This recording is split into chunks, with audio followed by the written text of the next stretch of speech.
I'm Morgan. I'm with the Power Coalition. And I'm so happy to see some of you all's faces, but to see all of you all. This is a celebration, you all. I probably should have had some music, but I wasn't quite prepared for it. And y'all don't want me to sing. So, but just know this is a celebration. This is a 20-year journey, and we are so proud to be in partnership, a strong partnership with family and friends of Louisiana's incarcerated children. So we'll get started really quickly. I'm just waiting for some of our kinfolk to join.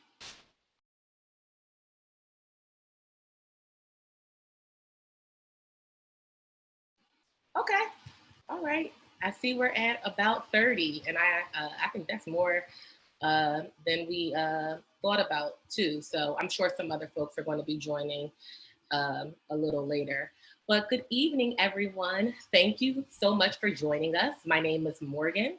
I am the Director of Strategic Partnerships for the Power Coalition for Equity and Justice, and I have the honor to serve you all for tonight's event. Flick has been a partner of Power Coalition probably before our even existence for a really long time.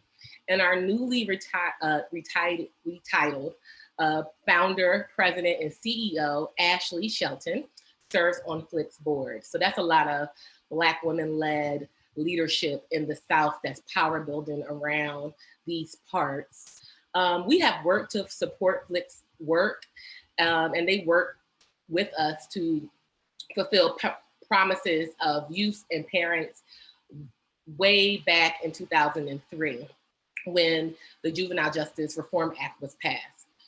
We will begin this evening by stepping back in time over 20 years when Flick was born. I know that we are virtual right now and that we can't, do the things that we used to do, but I just want to give us like a round of applause, give Flick a round of applause for this 20-year journey that they have done. So if you could just give a round of applause from wherever you are, silently, or even if you want to come off of mute and big them up, because a lot of people when they started in 2003, they're not here anymore. That's 20 years, y'all. And a lot of us wasn't even here when they started.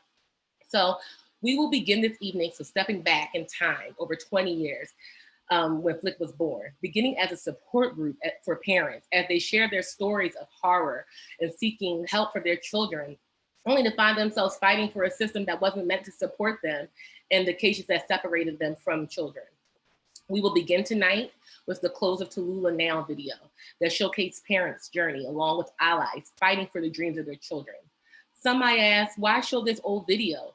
Or maybe people haven't seen it before. We show it because we can never forget the struggle of these parents who laid the groundwork for national reforms. A lot of times we see the things that we see now, and we're like, where did it come from? Like, who did this? That's why we want to ground us and root us in history. It's very important that we do that, right? And so we must never forget the promises that were made to those parents in spite of fearing for their children locked in cages. Those parents wanted to change the system no matter what. And no other mother would have experienced what they were experiencing, so that no child who needed help would receive a sentence instead of services. After this video, we will hear from a wonderful panel who will discuss Flick's future plans for juvenile justice reforms in Louisiana. So I think that video is queued up. And here we go.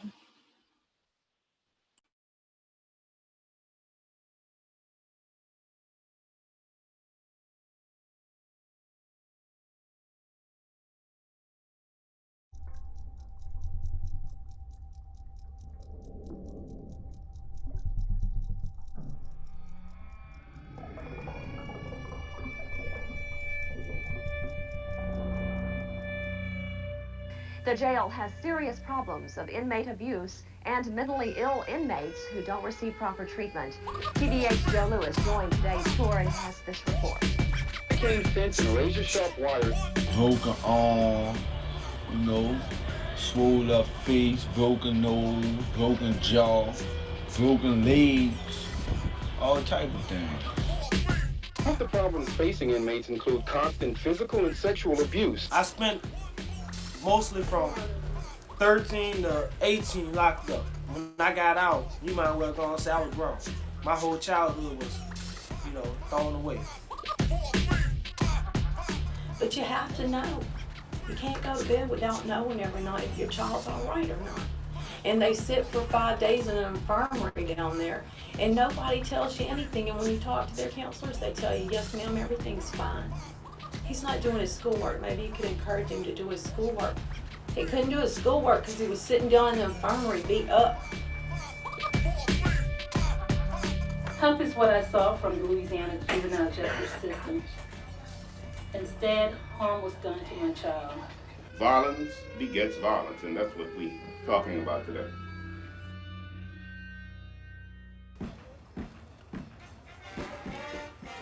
In September of 2001, the city of New Orleans witnessed a unique crowd of people dancing through its streets. This ritual looked like a traditional jazz funeral, but on this day, the coffin was empty. Instead, the participants were there to mourn the lost freedom and departed dreams of their children, who are locked up in Louisiana's brutal juvenile prisons. The coffin also represented these families' hopes for the death of one particular prison, located in Tallulah, Louisiana. Led by a group of parents that call themselves Families and Friends of Louisiana's Incarcerated Children, or FLIC, they demanded that the millions of dollars spent each year to operate that prison be moved into alternatives to incarceration, local, community-based programs that would bring their children back home.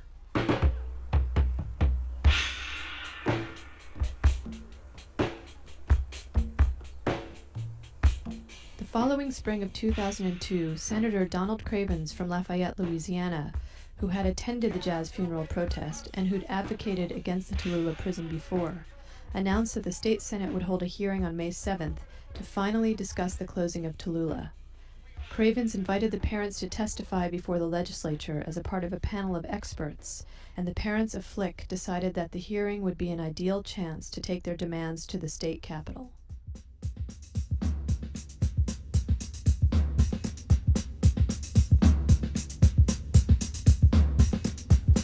One reason we're doing this meeting is that on the 7th we have a hearing that's going to be in Baton Rouge, where we're going to be talking about working on closing down Tallulah. We're going to be making phone calls. We're going to do mailings, and we're going to need drivers. We're going to try to take buses to pick people up around the state.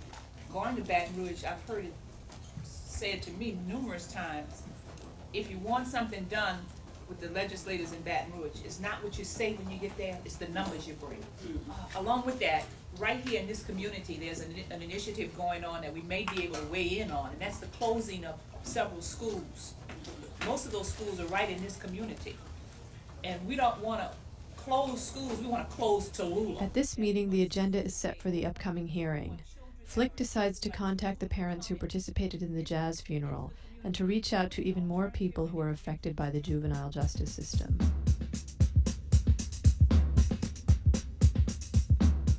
Corey spent almost 3 months in Tallulah's boot camp program. And the state wants to tout it as something that's going to change everything. That's what the state said to us. We have no more resources here locally to help your boy, but, we got this fantastic boot camp program that really, really works, and it turns kids around in a heartbeat. No, it don't. My son was named Kevin, and when he was around 15 years old, he got in trouble with drugs and everything. He stole his grandmother's van. They recommended him go to Tallulah. He got over there and he started telling me, how the guards were beating up on the people that were over there and everything, and they hospitalized him for like 3 days. They pushed him down in a ditch and held his head under the water, dirty water in a ditch, and threw him into a hurricane fence. Now, if you saw me doing that, which one of y'all wouldn't report me for doing that? Did he tell you of other kids that were having their food stolen and clothes stolen? And eating down there on a daily basis is a problem. And where are the guards? Why aren't they protecting the kids? Or what did Well, Corey because say they're about too busy running these little monopolies down there. You know, I guess at first I thought, well, maybe it's just an act of, you know, sloppiness, a lot of people not doing their jobs. But then I come to realize that it's not about people not doing their jobs. It's about how much they can make off those jobs they're doing. Mm-hmm. That's what the whole system is. It's about who can make the most money. The Tallulah Youth Prison opened in 1994 and quickly became the center of a national controversy because of the brutality and abuse towards the youth incarcerated there.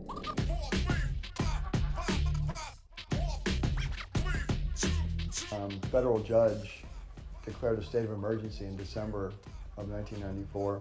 In 95, Human Rights Watch comes in and finds that Tallulah is one of the facilities in Louisiana that's violating the international human rights standards. 96, the DOJ comes in and finds that Tallulah is violating the Constitution. 97, the DOJ reaffirms its finding of unconstitutionality. 1998, we come in and do an investigation and ended up suing. Beyond the issue of abuse, this controversy also questioned why so many youth were being criminalized and locked up in the first place. Along with countless other new prisons, Tallulah was built during a national prison building boom throughout the United States. Throughout the 1980s, increasing poverty and failing education, healthcare, and welfare systems led to hardship and growing social problems for many communities. Many of these same communities found themselves criminalized, targeted by a new tough-on-crime political movement, and fed into a prison system with a growing appetite for more prisoners. By the 1990s, the U.S. prison population had already tripled. As this prison boom began targeting America's youth, suddenly, children whose families couldn't afford the social services that most communities take for granted had become the target of a political chess game, faced with boot camps, zero-tolerance laws, police in their schools, and prison time.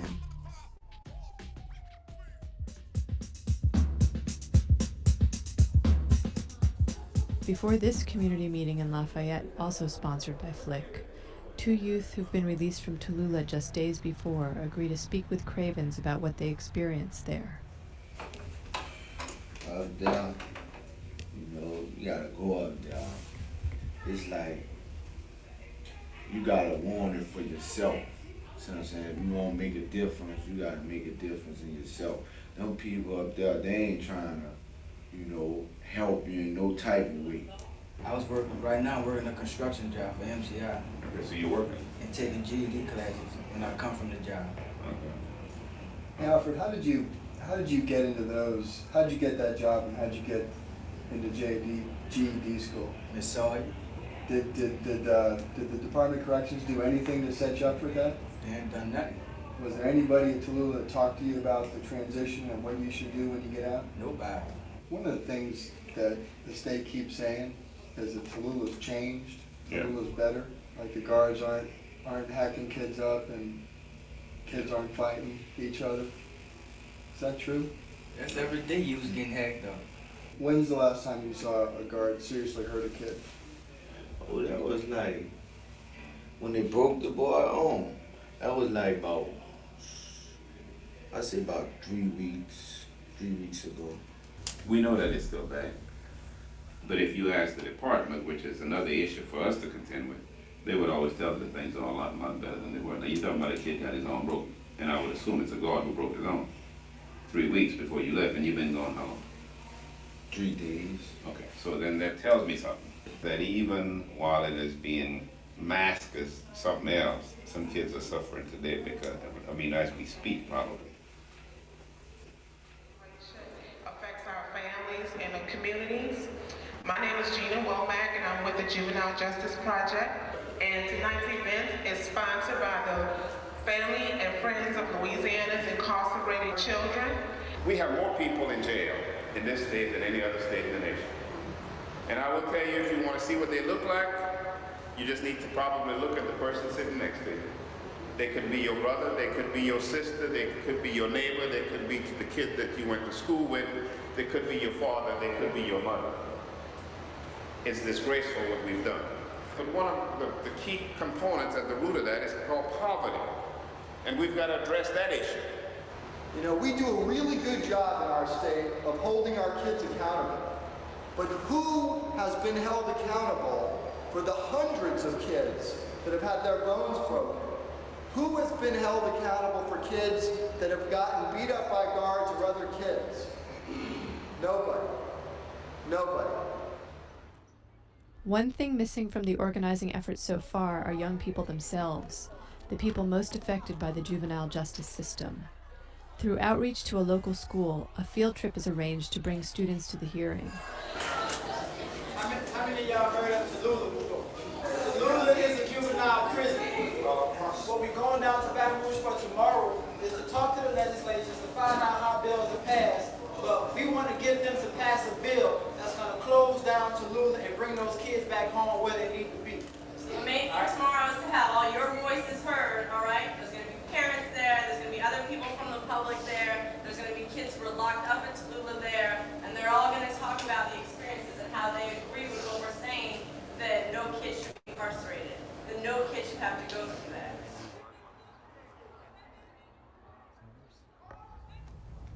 As you had indicated earlier, you suffer from stage fright. Mm-hmm. And yet you're still willing to consider. I know you haven't said that you would, but you're Mm-hmm. willing to consider talking Tuesday. Why is that? My emotions tells me that his life has been forever changed. He doesn't trust people because of what he experienced. And he has a lot of anger because, you know, he hasn't been helped. And he didn't get the services that he needed. Didn't even get the medication. And that's the only reason, because I don't do public speaking at all. At all.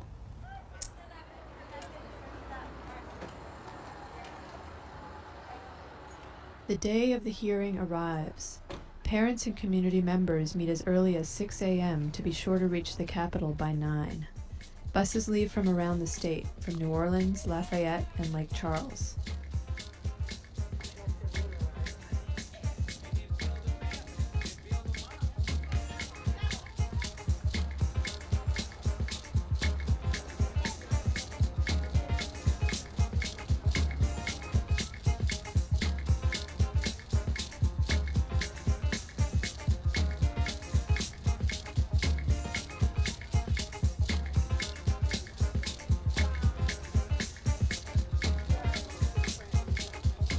Remember especially today children and youth, young people who are incarcerated in facilities around our state.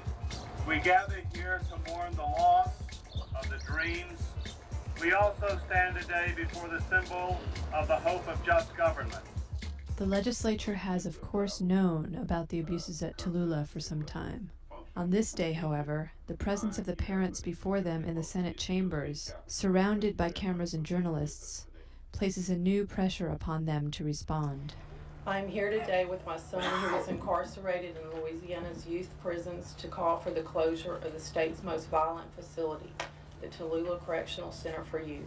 I am Mayor Fontanet, my son, who I will call Johnny to protect his identity, was recently set free from the juvenile prison in Tallulah. Tommy was diagnosed during his early childhood with attention deficit hyperactivity disorder. The disorder became more challenging as my son's early adolescent years. It is at this point, and after I had tried all types of intervention, that I sought assistance. When Chris first started acting out at the age of 13, my family did everything we could to try to find help for him. As parents, we were at the end of our rope because we could not find help for our son and our community. And that is why we allowed him to be placed in Tallulah's notorious boot camp program. We now believe that that was one of the worst decisions we ever made. When Tommy first arrived at Justin to be evaluated and processed, he was brutally beaten by not one, but 2 guards. Tallulah is no place for children. First of all, it is too far from home. When Johnny was at Judson in Baton Rouge, I was able to visit him every other week. Johnny was able to tell me how he was doing and what was happening to him. Imagine our sorrow when every time we drove the 5 hours to go see our son, his face and body would be covered in bruises, scrapes, and scars. He suffered a broken tooth, numerous black eyes, a busted nose, scratches, cuts, and bruises. During one visit, Johnny told me the guard slammed him to the ground. Johnny said that he was trying to get to the infirmary to ask and asked the lieutenant for permission. The lieutenant said no. Guards would pay bigger kids with cigarettes and even marijuana to beat up smaller youth. When Johnny kept asking him, the lieutenant grabbed him around his body and arms and picked him up and slammed him to the floor. Johnny had to get 3 stitches over his eye because his face had hit the ground and was cut on his eye. Upon his return home, I realized that my son's life has been forever changed. Mental health professionals also stated that my son was suffering from post-traumatic stress disorder as a result of his experiences at Tallulah and Jackson. Please close Tallulah down and put the money into programs closer to our home. And we are here today to say that we will not tolerate the state-sponsored abuse of our children any longer. We want the state to incarcerate less kids, close the Tallulah facility, and invest the money into the kinds of programs that are allowing our son to do so well. We demand just and humane treatment for all of our kids, and we will no longer be silenced. You done? Thank you. Any other questions? We're organizing across the state to show children in Tallulah and other facilities that they are not forgotten and that their lives are worth fighting for. As parents, we know what works for our children. We need resources and services in our own community. Services that will permit our children to remain close to home, close to family and friends that love them. After the parents, a series of experts testify. John Toole from the Child Welfare League of America, Dr. Mary Louise Cole from the Bay Point Boarding School in Miami, Florida, and Grace Bennett Gassaway, a city court judge from Hammond, Louisiana. In the year 2002, with what we know about the long-term effects of abuse and neglect, and what we know about approaches, strategies, and programs that have proven to be effective and to work, it should be a major source, in my estimation, of embarrassment that Louisiana committed over 50% of its juvenile justice budget on juvenile prisons. Troubled kids do not need concrete and steel and high fences and razor wire. Who could possibly imagine that verbal abuse, constant exposure to violence, and the ready use of physical force by guards in paramilitary uniforms would lead a young man to adopt a positive, productive behavior? We have to put money where our mouth is, and we have to put services in our community. It bothers me when I hear that the shelter in my hometown may be closed down, and when I ask why, they tell me because we have to put more money in a secure facility, but we're going to close your shelter. That bothers me. The Department of Corrections is allowed to respond, but as the advocates have come to expect, the department denies the seriousness of the allegations by attacking the credibility of the parents. You know, I've heard all this morning about how bad things were at the juvenile institution and how bad it was at Monroe. But when we hear about Madison Parish or Tallulah, as everybody like to call it, we only hear the bad things. We don't never hear too much about the good things that's coming out of there. All we ask is for to be judged on what is actually going on. Okay, that's what we're doing. That's what we've been doing. Bishop, this way, these kids are being misused as we speak right During now. the next week, there appears to be strong support for closing down Tallulah. But instead of moving the money from Tallulah into community-based programs as hoped, a news story announces that the state might use that money to buy a new prison, one in Juvenile, Louisiana. The Juvenile prison had been built and then abandoned by the for-profit Wackenhut Corporation in 2000 because of conditions similar to those at Tallulah. Speculation now begins that Richard Stalder, the head of the Department of Corrections, will use Tallulah's closure to strengthen his own ties with the Wackenhut Corporation and the growing prison industry by making a deal to buy the Juvenile prison.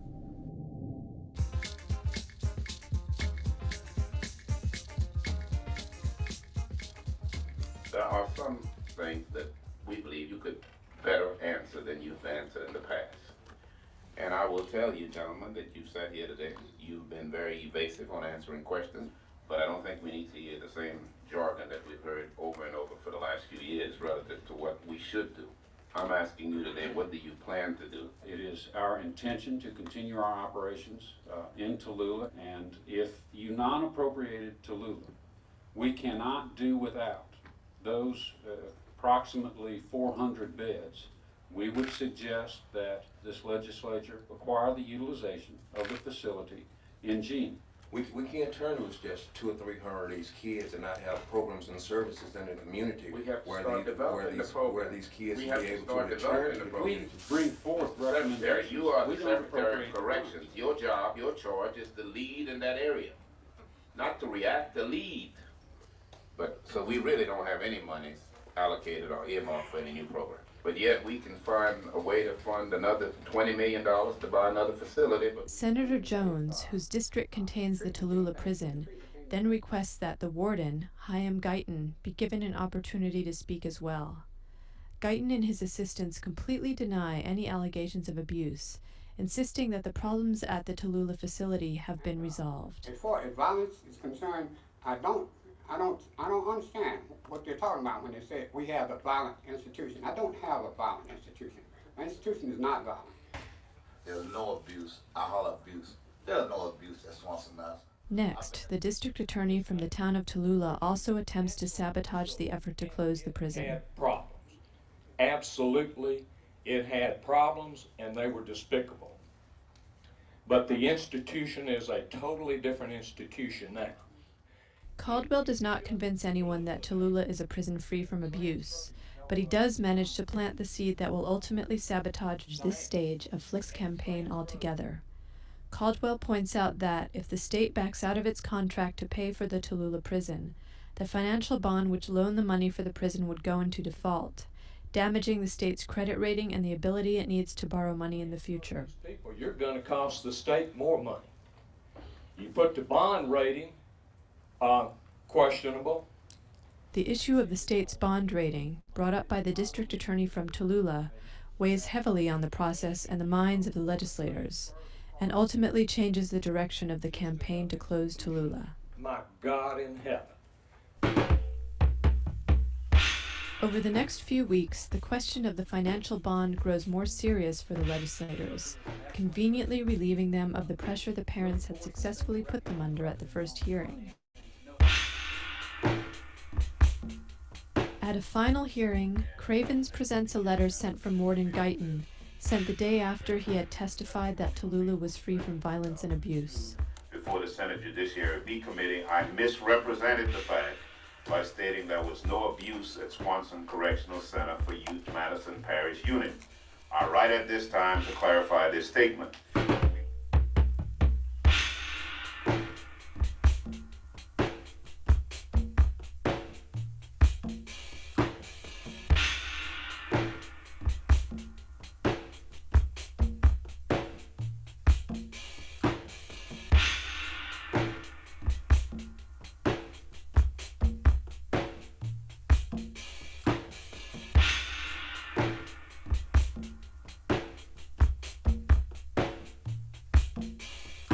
Finally, the official state budget is announced, with a Tallulah youth prison fully funded for yet another year.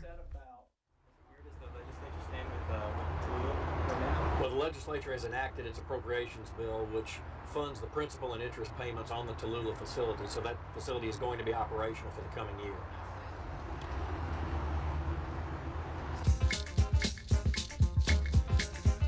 I was hoping that I would read tomorrow's headline saying no funding for Tallulah closed.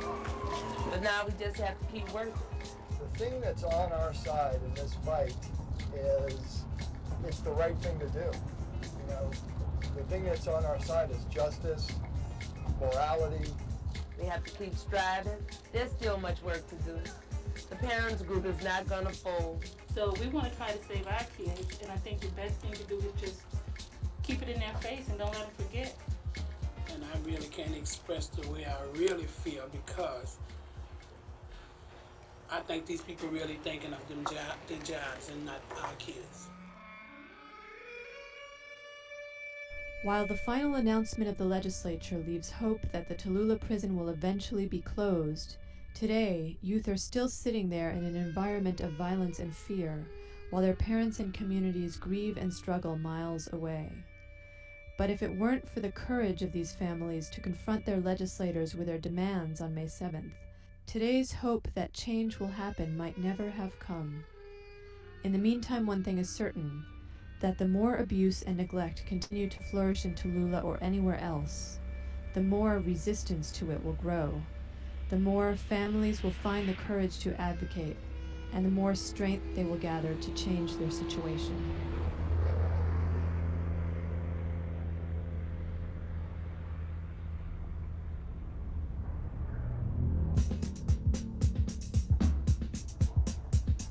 But we want to stand on Louisiana steps and talk.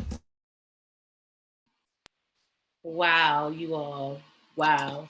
That is not the first time I've seen that video. It's probably, I've seen it maybe 5 times.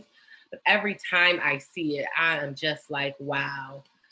I just want, it is an amazing documentary. It's an amazing artifact. I want to just bring and just give reverence to folks that were in that video that I do know by name. I saw a lot of folks I know by face, charge it to that. And not the harp. I know Flora Watson is on the call right now. Thank you. And then, yes, we saw Gina when she started at 25, which was last year, but also has been working in this game for 20 years. So y'all figure it out. I don't know. But I just want to thank y'all so much, but also remind ourselves why we have to be specific in our demands. Like no more prisons. That's specific in our demand, because what they'll do is develop another structure and call it something else with the same harm.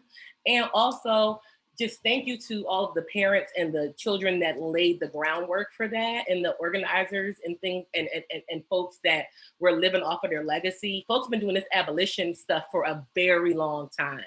Now, we have a time thing, because I was about to start to really go off on a tangent and I really can't, so I must just keep going on my talking points. But I do want you all to know, same script, different cast, but we can win and we will win and we are winning. And that's what this is about.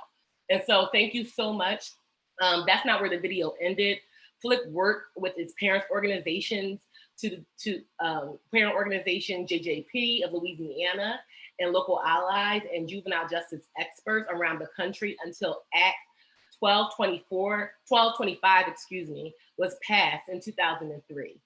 This nationally renowned piece of legislation went on to close the country's most notorious prisons and ushered in sweeping cutting-edge reforms that understood in order to keep our children out of prisons, we had to divest in prisons and systems that over-police our children's bodies and invest in treatment and community-based services, y'all. I just want to remind us that we were saying that in 2003 and probably before that. You know what I mean? And so now that we have this on our, this is the popular kind of tongue. Now, we were talking about this, divest in things and stop over-policing our kids in 2003, okay? And I'm almost 40, and I wasn't almost 40 in 2003. I got the same gene that Gina got. That's why Gina looked like 25, and I don't look like I'm almost 40. And so on the screen, Flick worked with and developed this is about to be on the screen right now. I'm so sorry. Faster than technology. Excuse me, you all. Could make it a little bigger. There we go. Cool. Okay. On the screen, Flick worked to develop a mapping of legislation and changes made to 3 major systems: public welfare, education, and the criminal justice system. Hopefully you all can see that. It's also put in place a body to oversee these reforms, the Juvenile Justice Reform Act Implementation Commission. As you can see from the photo on the screen of the mapping, this legislation was major and overwhelming as Flick continues to educate lawmakers over the years and new parents and youth who were unfortunately still experiencing the harsh systems a year later.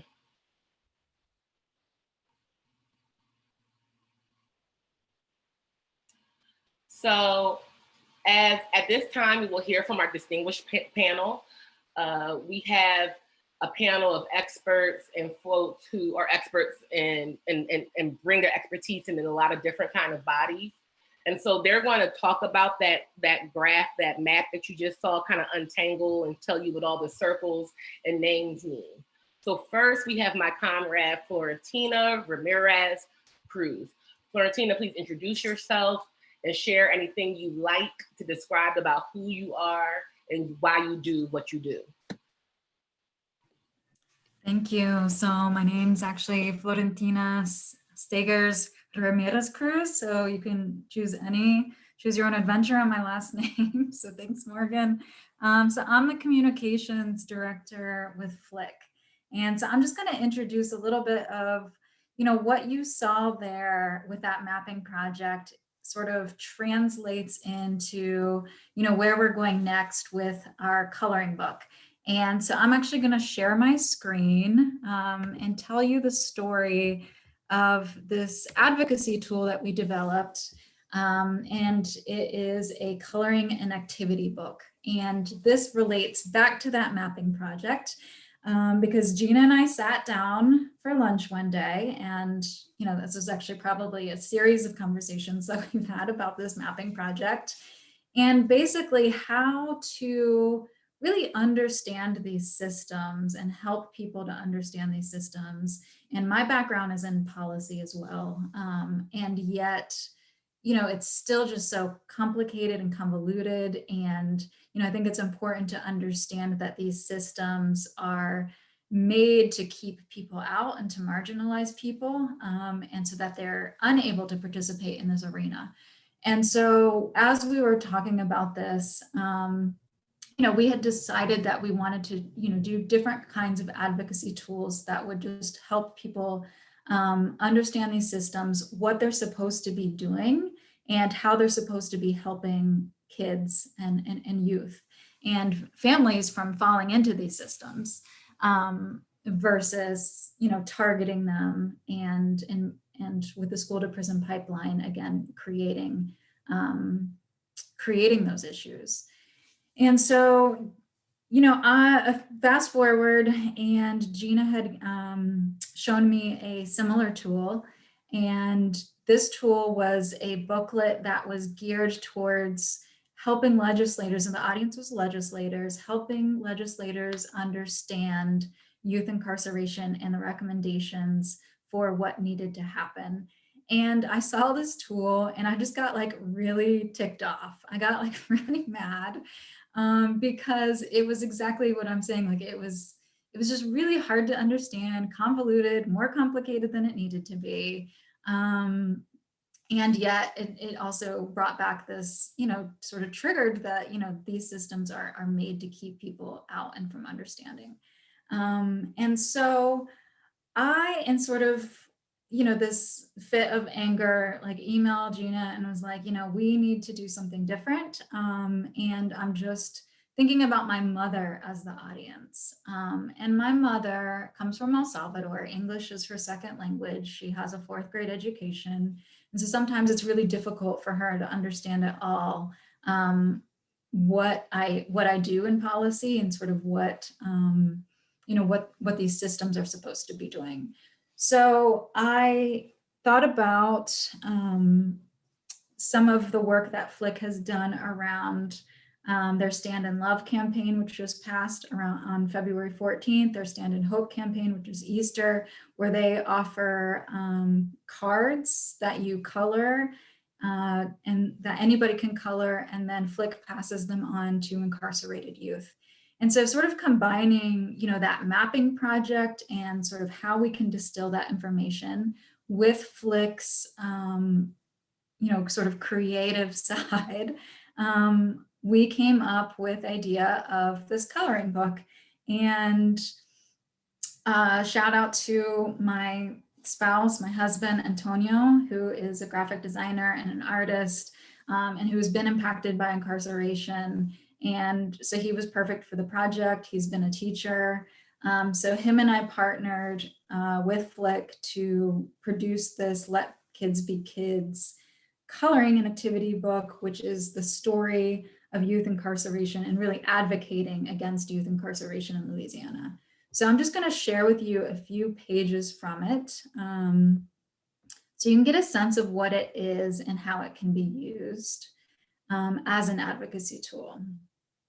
And so first of all, I just want to mention that we do have this Please Take Care page, and it sort of introduces how it can be used because, some of the content of this can be really triggering for those who have been impacted by the system.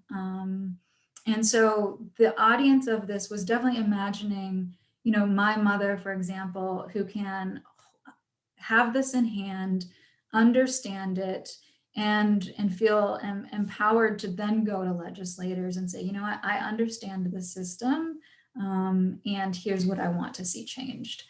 So the audience is definitely, if we imagine this advocacy training, a lot of times kids and children, are either at these meetings or the parents have to find childcare. So we're also imagining that parents can have their children coloring this while they're digesting the information, and that the children themselves are digesting this information in an understandable way. We do recommend that, this tool is used with an adult for younger children, but then also older youth can also, they don't have to color it or do the activities, but it's sort of a more, I think, digestible way to understand the information.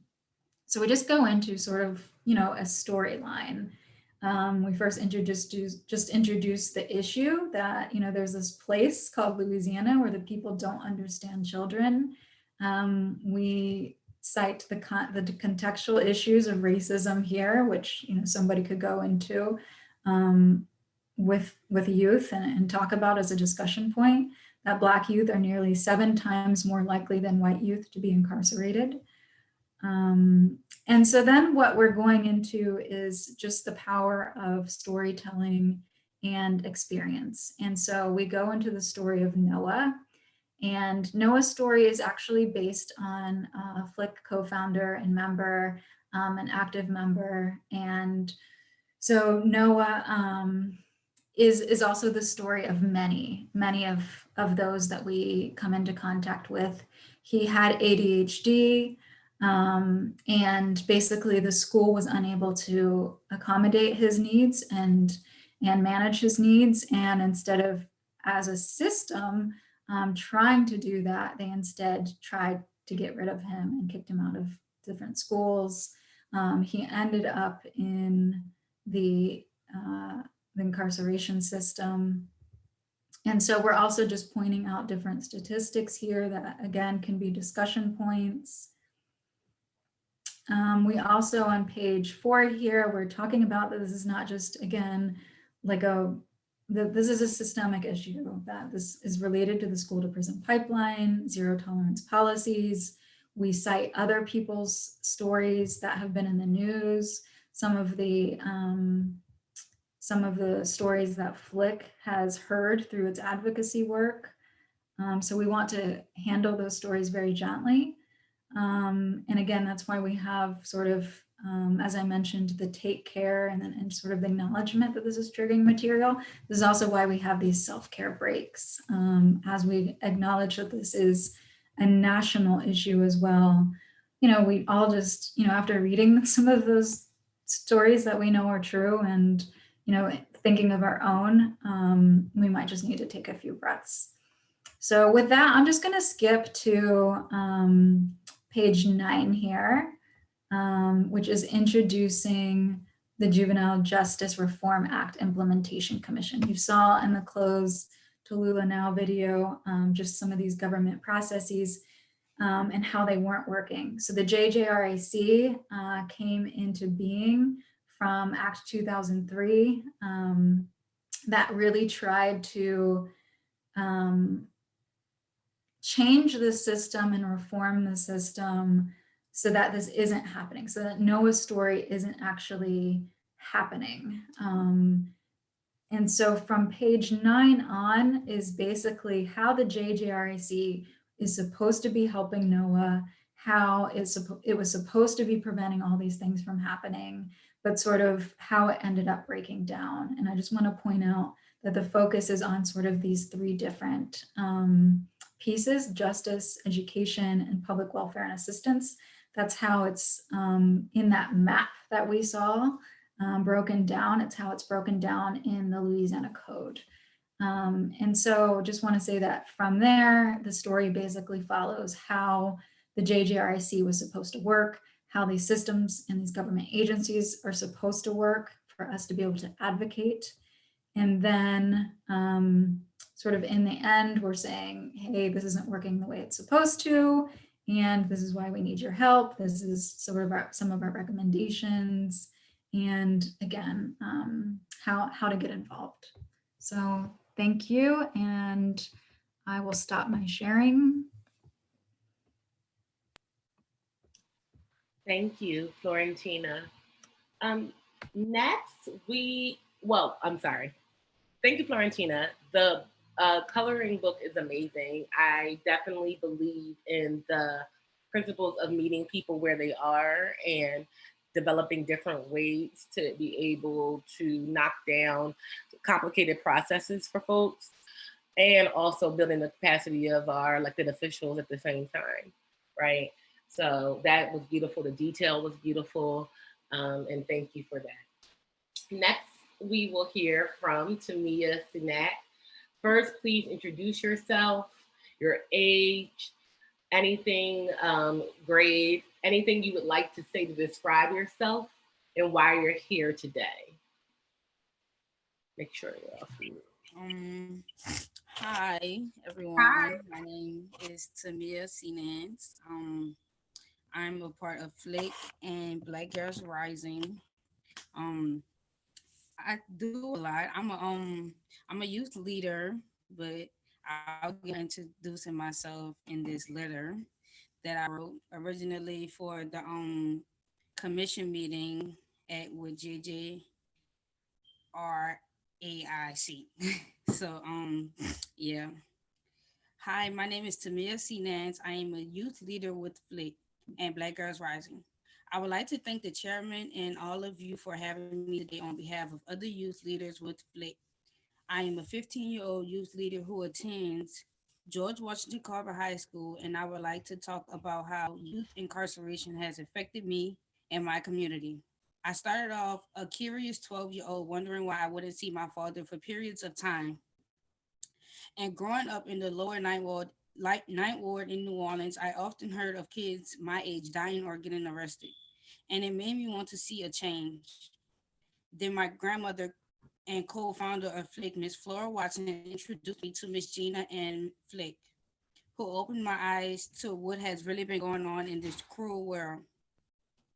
20 years ago, my grandmother and other parents of incarcerated youth came together to fight for physical and mental abuses within the justice system and to bring home youth to services closer to communities. My grandmother had to travel 4 to 5 hours away from home to see my dad in youth prison. My dad was a gifted student who faced many challenges in school because the school was ill-equipped and unwilling to provide the adaptations and modifications for his ADHD diagnosis. My father was pushed out of multiple schools and ultimately referred to families in need of service. My grandmother was told he would get the services he needed, not knowing he would be sent far away from home. He was sent to Christian Acres, where my grandmother believed he would get the help he needed, where he got into an altercation with another youth.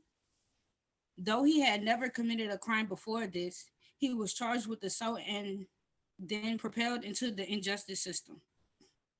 His story is evidence of the school to prison pipeline at work. My grandmother and other parents then worked to bring my father and other children home, including the passage of the Juvenile Justice Reform Act of 2003, which created this body.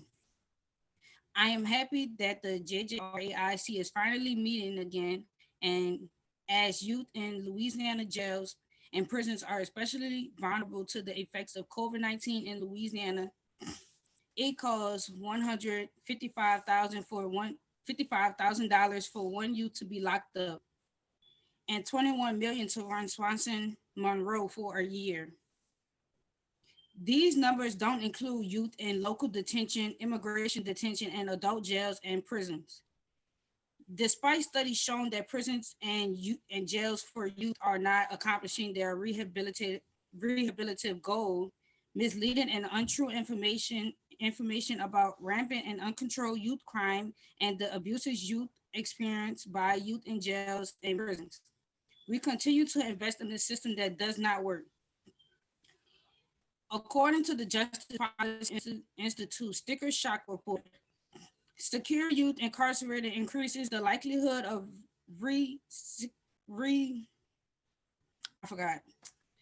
and harms educational attainment, lifetime wages, and future health outcomes for youth. Despite this and an overall decline in crime between 2003 and 2018, over 30,000 children under the age of 10 were arrested in the United States. African American youth are especially vulnerable. African American youth in Louisiana are 5 times more.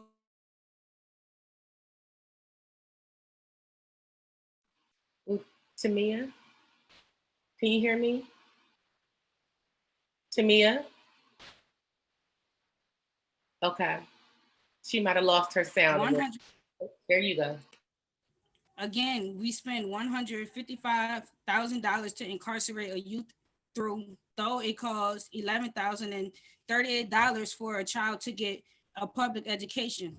Don't you think that's a problem? I and other youth have come together to talk about these problems, and here are our demands. Instead of spending money on jails and prisons,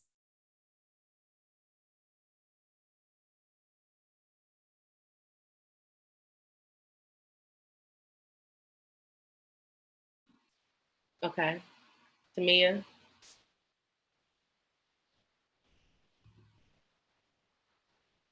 support for youth and their families. Invest in communities by providing affordable housing, building recreational centers, local and affordable grocery stores, and co-working spaces. Provide jobs and education for system-involved youth and their families. Until then, OJJ should provide better health, mental health, and educational services for youth in prison. And if they can't provide it, our youth shouldn't be there. I'm here because I wouldn't want others to experience what my family have experienced, where my grandmother lived with the stress or fear of what happened to my dad hours away, and inflicted further trauma upon his children. After my dad was charged with assault for the fight at Kristen Acres, he was sent to Tallulah Juvenile Prison, the most violent prison of youth time. Most violent youth prison at all time, where he experienced numerous abuses and has been in and out of detention ever since.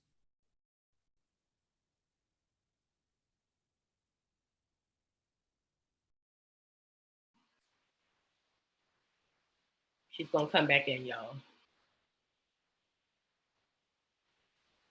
Okay, maybe she's done. Tamia, can you hear me?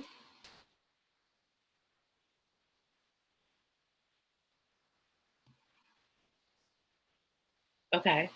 Well, Tamia, thank you so much for your powerful words.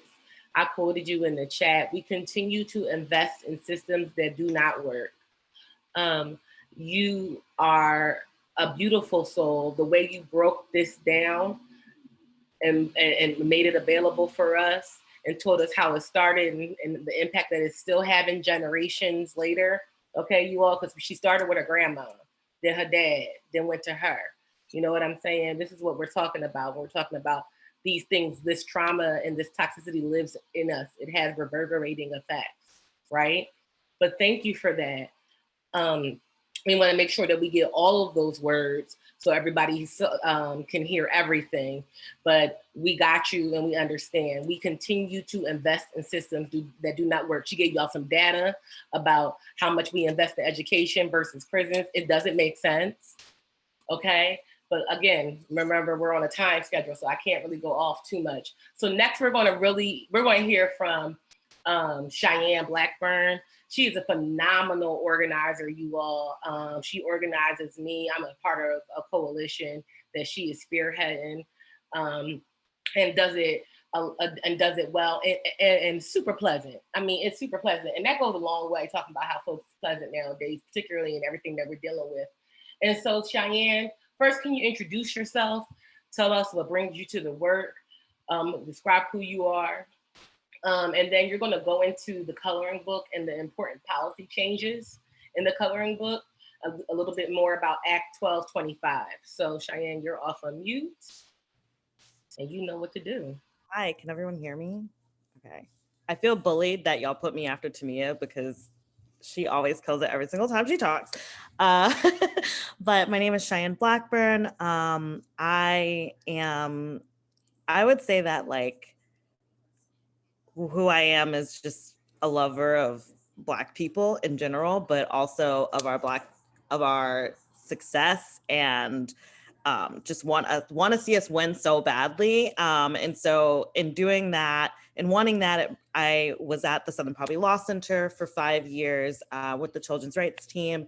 I did a bunch of things, did a lot of policy work, but my primary specialty was working on school to prison pipeline work, and now I am working with Flick on the Louisiana Hoop Coalition No More Prisons campaign. We saw the hashtag come up a couple of times, but go and shout us out. We're hoping to officially launch in the spring, and we have a lot of good folks at the table. And if you want to learn more about that, definitely reach out, give us a shout. But what I primarily do is I just work for Tamia. I will just say that.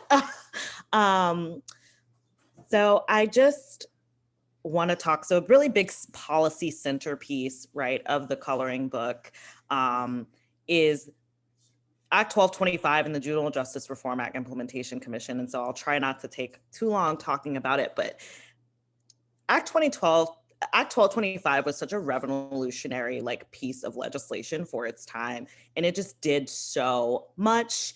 It really, so some of the things that specifically that the law did was not only close Tallulah, it created it tried to create a single state entity, which was later repealed, unfortunately, to develop uniform standards and licensing for juvenile facilities and services offered through the facilities. It created the Education and Juvenile Justice Partnership Act, which required the Board of Elementary and Secondary Education, in collaboration with the Louisiana Juvenile Justice Planning and Development Board, to create school model master discipline plans, recognizing, right, that the school to prison pipeline is a huge thing, and is a huge contributor to youth entering the system. And then another thing it did, among a lot of other things, I won't bore you with the whole details, but I can drop the digest of the former legislation in the chat for you if you want to learn more about what it did. But it created this body, the Juvenile Justice Reform Act Implementation Commission. And this commission is just really important, and just created a huge source and a body for people in our state, our children, our parents, to go to this body and be able to hold the systems that we are looking at and we're working on accountable, but this body was charged with reforming the juvenile justice system and had the authority, and still has the authority, to look at anything that's happening within the realm of juvenile justice, especially what's going on in our facilities, and also kind of looking, and it was really charged with looking at alternatives for juvenile justice and also reducing the amount of youth that enter the system. And so what was really great, so for some years, the Juvenile Justice Reform Act implementation stopped meeting, and Gina was working really, really hard to get these guys back together, and just did like a really amazing job. I can't speak on how much work that she did to get this body to meet, recognizing its importance, and doing all this work, looking at the law and following through on what parents and families had asked her to do, and was able to get a seat. And then during the second extraordinary session, Flick was able to get work with Representative Candace Newell to bring legislation to require the JJREIC to meet quarterly, and also position families that are affected by incarceration at the leadership position by being the vice chair. So this is really an incredible body. And what we've been seeing a lot is that a lot of folks have come along, as pieces have been repealed off the Juvenile Justice Reform Act, we see a lot of advocates and a lot of folks trying to do the same things, right? We have the Secure Care Conditions Task Force that popped up, but we kind of going back to what folks were saying earlier, we're doing a lot of the same work.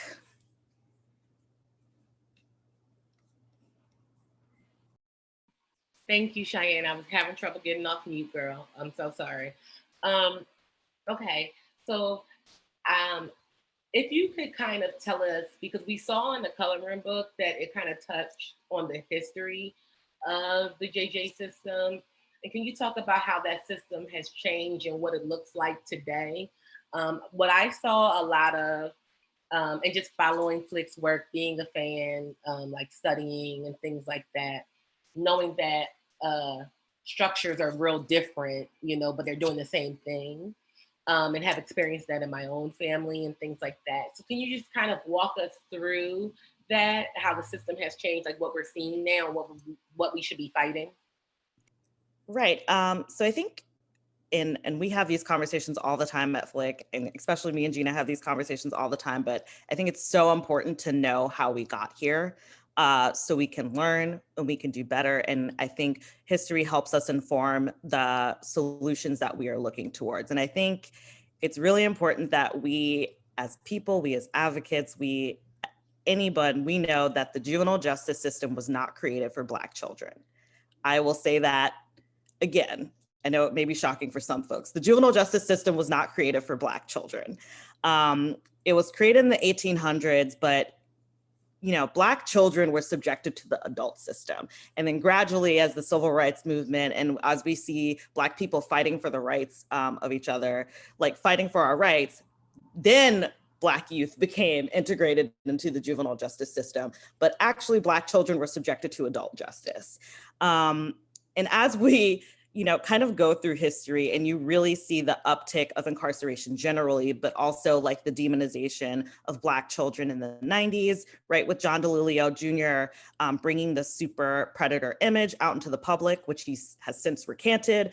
But that narrative and people, lawmakers and people clutching onto that narrative that there was this new super predator, a Black child, just really sent incarceration, just really fueled the incarceration system. And so we also see, right, not only are Black youth, the juvenile justice system in the 90s is starting to look more punitive, but we're also seeing the reemerge. That's also how like children tried as adults kind of got ramped up as a practice. And so that's another thing that also affects Black children. And so I just think that it's really important to know that if we're talking about why the criminal justice system exists, point blank period, right? Seeing that Black children are subjected to harsh punishment and adult punishment and are treated like adults, even in the JJ system, and their humanity is stripped away from them.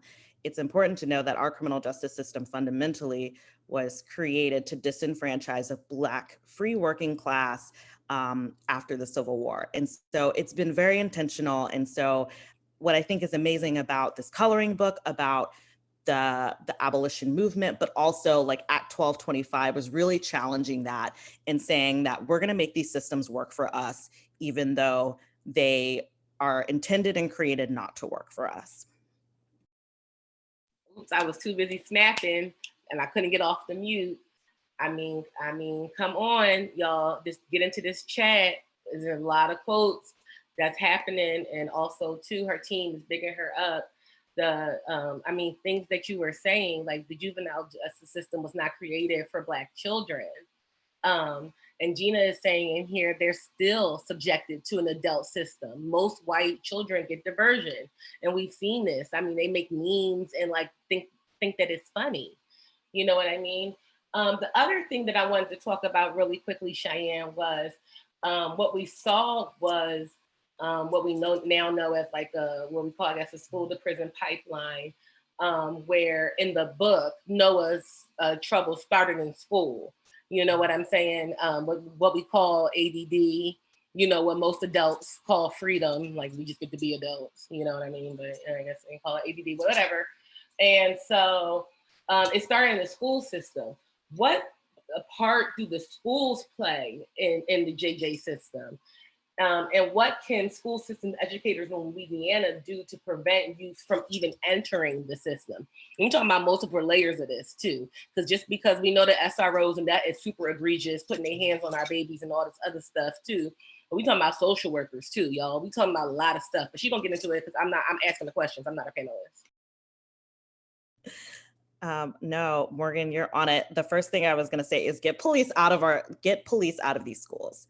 And I say that because I know that's a scary thing to hear, especially like for parents, especially as like the media, school shootings are becoming a lot more focused on in the media. I wouldn't say that they aren't occurring more often. I would say that that's a myth, but because they're getting a lot more media attention, that rightly scares parents. They rightly want safety for their children. But I think it's important that we also talk, safety is also, like we also as a community redefine safety and also work with our stakeholders, our lawmakers to talk about safety differently. Because safety is also having schools that are supportive, that are trauma informed, where this also includes like paying our teachers, actually spending the time to actually offer them classroom management, having like smaller school sizes, because all of that stress definitely is being taken out on a child. All of the stress that is created in the school environment is affecting our children. And because a lot of disciplinary referrals straight up come from the classroom.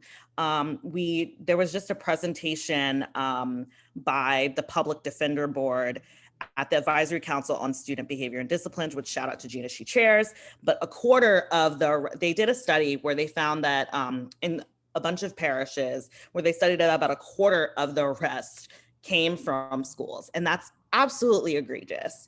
And so another thing that also kind of was one of the remnants of the Juvenile Justice Reform Act 1225 was the creation of the Advisory Council on Student Behavior and Discipline. And so one of the things that they're looking at is these school model master discipline plans.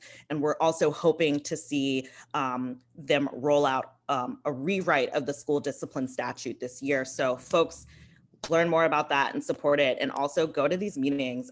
We have many of our allies that are on here, many of folks who want to hear from you and who are here to support you and are ready to bring those voices to the table. So, but we need to do a reimagining of culture in a lot of places, but especially in our schools. And I could go on about them all day, but I don't want to take up all the time. No, Cheyenne, yes, and we can listen to you all day because you have all the solutions that you're saying is right. You speaking right to our heart. Everybody's snapping, nodding their heads in the chat. Ms. Watson said, as a parent and educator, schools should allow kids to be kids. They should be more culturally sensitive. Exactly, because we know what it is to, like, we know that some kids are able to be kids. We know we allow them to be kids in our safety net, in our houses, we allow them to be kids. And sometimes we don't even do that because, we have to get them prepared for when they leave our houses. But all kids should be able to be kids, not just some kids. Yup, Miss Flora coming with the truth. Okay, all this chat, y'all need to scroll up and read it. But you definitely need to do it, or at least copy and paste it, because I don't want y'all to miss this last person that I'm about to shoot it to. I heard this quote the other day and I was like, oh my gosh, but I'm gonna say it. All of our elected officials are only, particularly the ones that we put, like we catapult, we're like, yeah, that's the person. They're only as good as their last policy, right? Like, what was their last policy? Almost like how Jen Jackson said, what have you done for me lately? Some of y'all remember that. If y'all don't, just Google it. But this elected official, he be putting out some good policies, y'all. He listens to us and things like that. And I just wanted to bring him in here. Representative Royce Duplessis, first, please introduce yourself. Share anything you would like us to describe, particularly who you were before you even became an elected official. Would love to hear that. And then I'm gonna ask you a couple of questions. Sure. Thank you so much, Morgan, and thank you to Flick and Power Coalition for all of your leadership, all of the incredible work you do across the board, everything involving equity and advancing families in our communities. We can't thank you all enough. I'm thankful that you all put this panel together and asked me to be a part of it. I've learned so much just within this past hour and 15 minutes that we've been on this panel discussion. So this has been very beneficial to me as an elected official. I guess I was somewhat saved for last. I think Cheyenne said she got bullied by being after Tamia, but I got double bullied or triple bullied because I have to follow up after those incredible presentations. I mean, really, really moving stuff. So just, I guess, a little bit about me. I am a native of New Orleans. I grew up here in the city, and I don't know any other way to put it other than, you know, I see myself when I see the stories of these young, mostly young men, mostly young Black men who are chronicled or covered, or who we're fighting for, who we see in the documentaries or the stories that we hear about. I see myself as that young man. I just had one or two degrees of separation or some instances that happened in my life that prevented me from ending up in that same situation. There's really no real difference. So that's who I am. I mean, I see myself in a lot of these young men and young women who end up in these situations. And this is not by accident. I think it's been said multiple times that you know, the system for sure was not designed. The juvenile system for sure was not designed for Black children. I never quite heard it put that way, and I wasn't sure where she was going. But when she came back and saying that they put Black kids in the adult system, but again, none of this was by accident. It's all very much by design. One of the most striking moments of the documentary, aside from seeing Gina looking exactly the same 20 years ago, was, and many other friends and people who I have known for many years, seeing them in this fight. One of the things that really struck me the most was that newspaper headline that was just blatant about the fact that they were excited about more jobs that will be coming as a result of a new contract.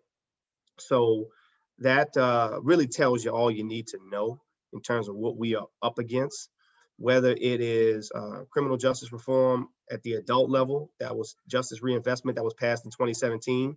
You've already started to see repeal attempts around that legislation. So it should come as no surprise. It's sad, but it should come as no surprise that many of the same battles are still being fought here in 2021, when we had the federal government to come in 2003 to come down the Department of Justice on Louisiana to get this comprehensive legislation that was passed. It should be no surprise that we're still having some of these same debates and some of these same fights. Now, one of the other pieces that struck me from the very outset was when I looked around, when I could see everybody who was on this Zoom presentation, was the overwhelming majority of women.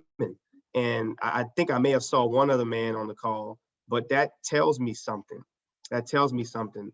And I text Gina on the side and I said, hey, in your recent memory, have there ever been any women to lead up OJJ? I mean, at the top, particularly Black women. And that it just struck me as I'm saying, well, we need some women in leadership in some of these positions. That really struck me, because I don't think it's coincidental that it's just all women on this call tonight. And for whatever reason, women are leading up this fight. I think you all clearly know the answers, and we need to be listening to you all. So that part just really spoke to me. So in terms of how I got here, maybe Gina could tell you, because I didn't know much about the Juvenile Justice Reform Act Implementation Commission prior to being asked to serve as chairman. So maybe maybe they knew that I was silly enough just to say yes, and I didn't really know what I was saying yes to. But I'm so glad I did. I'm so glad I did, because I really had no idea that there was so much work that had been done, but yet still so much work that needs to be done.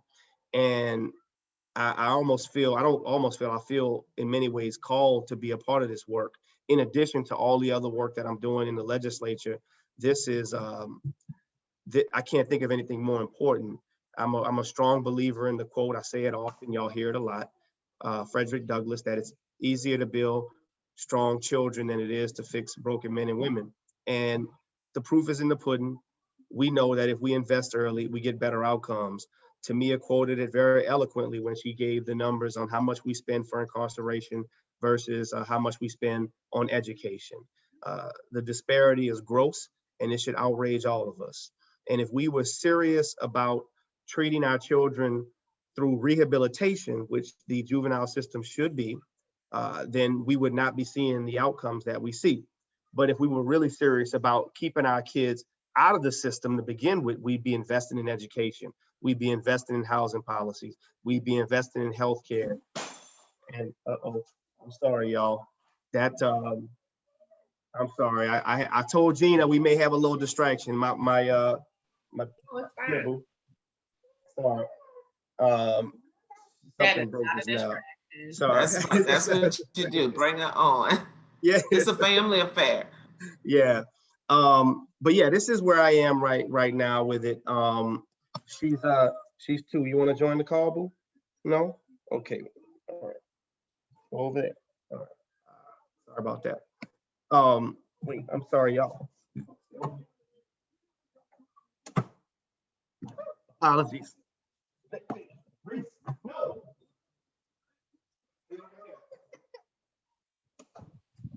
I really, really apologize. Sorry. Come on. Apologize.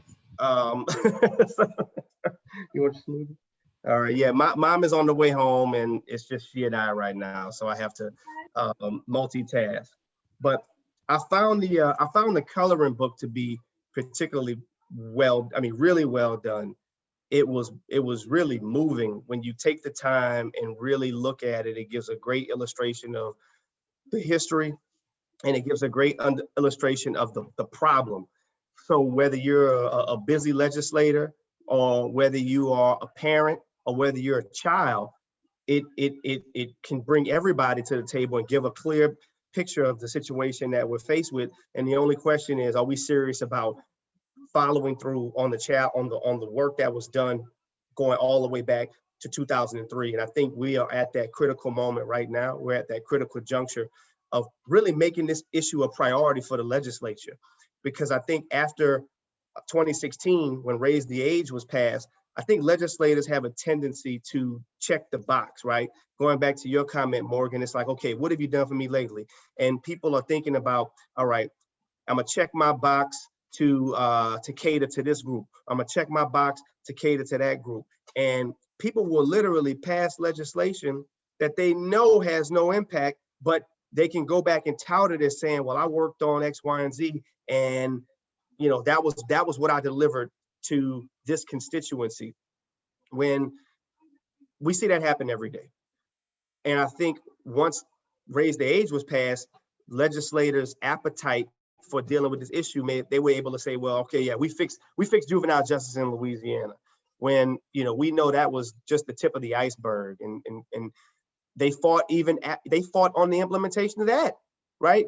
Well, we got to keep pushing it back. We got to keep pushing it back. We got to keep pushing it back. So we know that just passing good legislation is not enough, because it requires implementation. Because if just passing good legislation was enough, 2003 would have captured it, because that was sweeping reform. That was sweeping reform. I can keep going, but I was just chatting, Gina. I said, now he answered all the damn questions. Sorry. I'm sorry. Okay. No, I was just saying that just passing good legislation is not enough. Okay. I couldn't type it fast enough in the chat before you actually took a breath. I mean, you talking about how you had no orientation to this, but I've seen you talk about a lot of stuff, and this is a passion. Okay.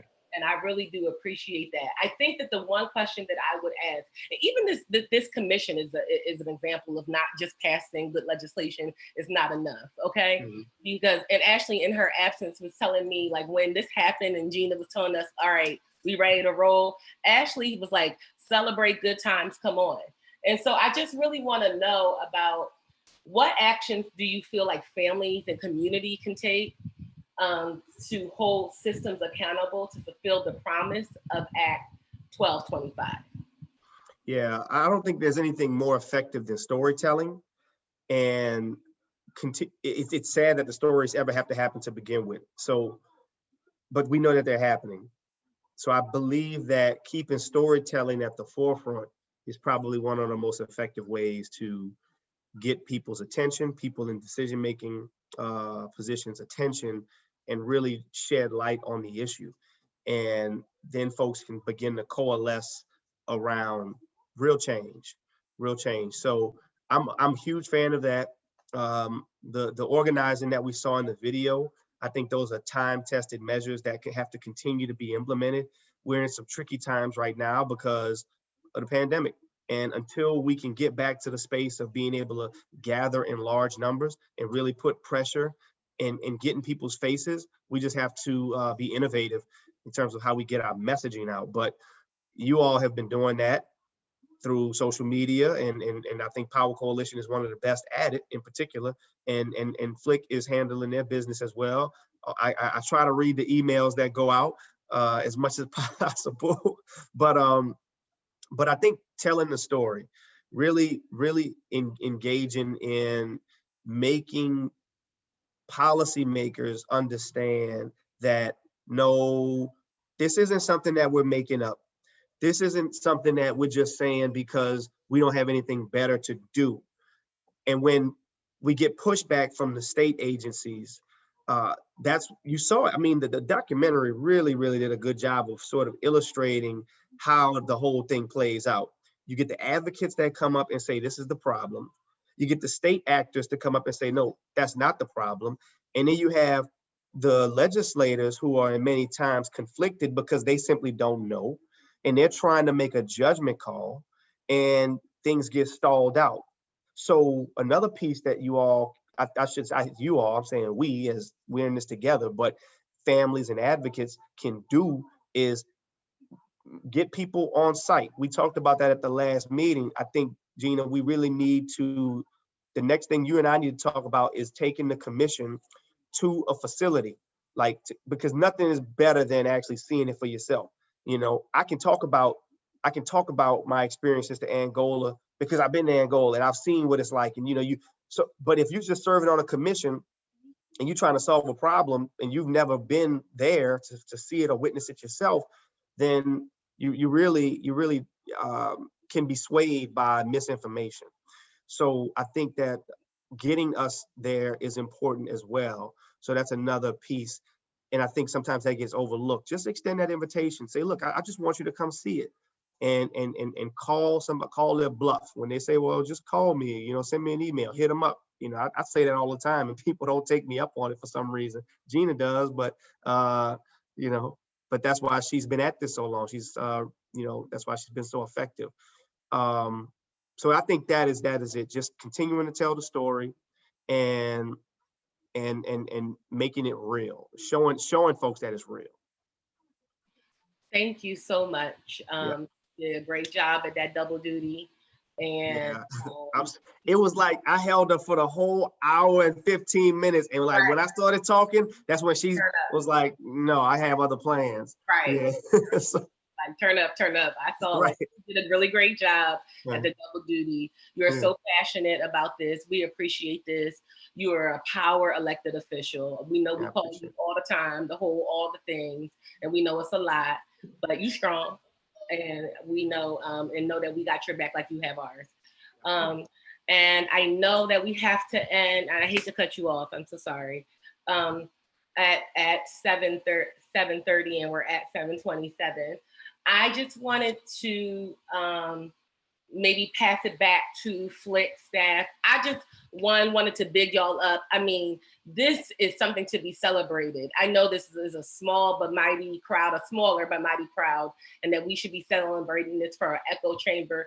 A lot of people don't know that y'all are the prototype for a lot of the stuff that we see that is happening nationally. They said it a little bit in that film, but I really want you all to know that a lot of the models that we see now are duplicative of what you all started. And it doesn't seem like that long ago, but it is 20 years.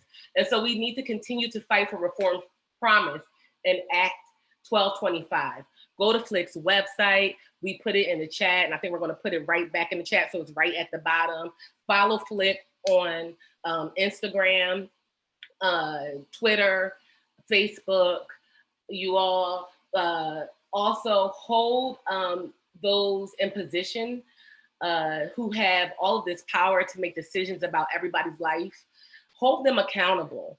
You know, like, we don't need to just be calling Royce. We know he's strong and he can hold a lot of buckets, but we need to be calling a lot of other folks and breaking it down to them. And if not, we need to tell them what happens when they don't totally represent our values, okay? Because just like we got them in there, we can get them out too. And also, it doesn't take anything for you one to be elected official. You have just decide, okay? And so that's why we love to partner with Flick, because y'all get things done.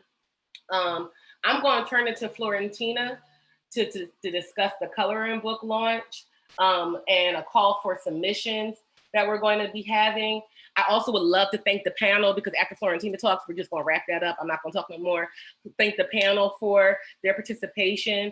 We put Flick's contact information below. Please give them a round of applause. Also, Florentina, just take it away. Thanks, you all. Just really appreciate you all gathering for this important event and having this conversation. It's not the end. There's still, next steps, and we can continue to be in community together around these issues. And one of the ways that we're doing that is uplifting youth voices. Again, the stories in the coloring book all came from Flick members, from news articles of real stories. So we'll be making that coloring book available to everybody in the next week or two. So please stay tuned via our social media on how to get print copies. We'll also have soft copies downloadable. We're still just working out the details of that. But we're also putting this in conjunction with a call for submissions of art and writing from our youth. So we're looking at ages 10 to 24, I believe. So we'll be putting out a flyer and details about that. And we're going to be using that as an advocacy tool at our legislative visit day. So we're going to be making sure to uplift those stories from our youth of, how they've been impacted by the school to prison pipeline and these issues. So if you all can help us in, finding youth to help us uplift those stories, then we're really going to appreciate that. And that's going to be, as Representative Duplessis says, that's what's going to make the change. And that's what's going to, win over the hearts of our policymakers, is hearing from the people most impacted. So thank you all so much for being here, for listening, and for just being with us and walking with us shoulder to shoulder in this fight and with our youth. Yay! I know. Okay, thank you all for joining. Congratulations to Flick. We're about to do this. I mean, really see abolition in our lifetime, y'all. It is possible, and this is what it is. And congratulations to Flick. You'll be hearing from us. Watch out for all of the things that we have going on, because big things are popping. Thank you all, and good night. Congratulations. Good night, everybody.